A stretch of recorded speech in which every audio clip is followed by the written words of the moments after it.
ਕੀ ਹਾਲ ਹੈ ਮੇਰੀ ਭੈਣ, ਠੀਕ ਹੋ? ਹਾਂਜੀ ਸ਼ੁਕਰ ਅੱਲਾ ਦਾ, ਠੀਕ ਠਾਕ ਜੀ ਮੇਰੀ ਭੈਣ, ਤੁਹਾਡੇ ਘਰ ਦਾ ਹਾਲਾਤ ਬਿਆਨ ਕਰਨ ਵਾਸਤੇ ਆਏ ਆ। ਕੀ ਪਰੇਸ਼ਾਨੀ ਹੈ ਮੇਰੀ ਭੈਣ ਨੂੰ?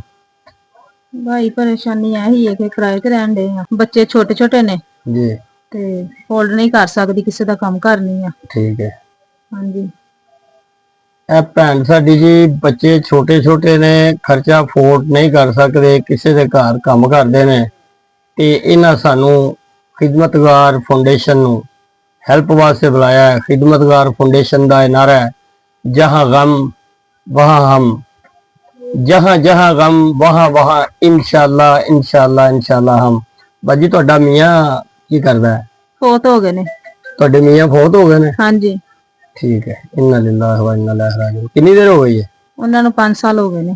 5 ਸਾਲ ਹੋ ਗਏ ਨੇ ਜੀ। ਇਹਨਾਂ ਦੇ ਮੀਆਂ ਫੌਤ ਹੋ ਗਏ ਨੇ ਤੇ ਇਹਨਾਂ ਦਾ ਕੋਈ ਸਹਾਰਾ ਨਹੀਂ ਹੈ। ਇਹ ਇਹਨਾਂ ਦੇ ਘਰ ਦੇ ਹਾਲਾਤ ਨੇ, ਇਹ ਨਿਜ਼ਾਮ ਇਹਨਾਂ ਦਾ, ਤੇ ਮੁਸ਼ਕਲ ਜਿਹਾ ਗੁਜ਼ਾਰਾ ਹੈ, ਮੁਸ਼ਕਲ ਜੀ ਗੁਜ਼ਰ ਬਸਰ ਹੈ।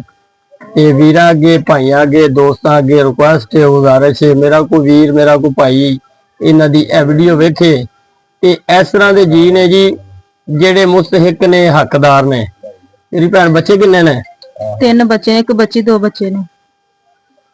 3 ਬੱਚੇ ਨੇ, 1 ਬੱਚੀ ਹੈ? 1 ਬੱਚੀ ਹੈ। 1 ਬੱਚੀ ਹੈ, 2 ਬੱਚੇ। ਬੱਚੇ ਛੋਟੇ ਨੇ ਕਿ ਵੱਡੇ ਨੇ? ਬੱਚੇ ਛੋਟੇ ਛੋਟੇ ਨੇ, ਬੱਚੀ 6 ਸਾਲ ਦੀ ਹੈ। ਬੱਚੀ 6 ਸਾਲ ਦੀ ਹੈ, ਉਸ ਤੋਂ ਵੀ 2 ਛੋਟੇ ਬੱਚੇ ਨੇ। ਤੇ ਮੇਰੀ ਭੈਣ ਦੇ 3 ਬੱਚੇ ਨੇ, 2 ਬੇਟੇ ਨੇ ਤੇ 1 ਬੇਟੀ ਹੈ। ਤੇ ਮੇਰੀ ਭੈਣ ਲੋਕਾਂ ਦੇ ਘਰਾਂ 'ਚ ਕੰਮ ਕਰਦੀ ਹੈ ਤੇ ਦੁਆਏ ਮਾਲਕ ਪਰਵਰਦੀਗਾਰ ਤੇ ਆਪਣੀ ਰਹਿਮਤ करे, अपना करम करे, अपना फजल करे।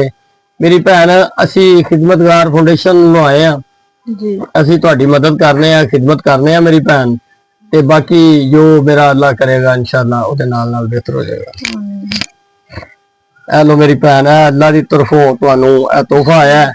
ਇਹ ਮੇਰੇ ਭਾਈ ਨੇ ਨਾਸਰ ਸਾਹਿਬ, ਉਹਨਾਂ ਭੇਜਿਆ, ਉਹਨਾਂ ਦੇ ਹੱਕ ਅੰਦਰ ਦੁਆ ਕਰ ਛੱਡੋ। अल्लाह भाई नासर नूं बहुत ज्यादा दवे, अल्लाह पाक उन्हां दे रिज़्क विच इजाफा फरमान, मालक परवरदिगार उन्हां नूं वसी रिज़्क देन। ते मेरी भैन अल्लाह पाक दी ज़ात तुहाडी भी मुश्किल नूं आसान करन ते हल करन। ते पाकिस्तान जिंदाबाद। अस्सलाम वालेकुम।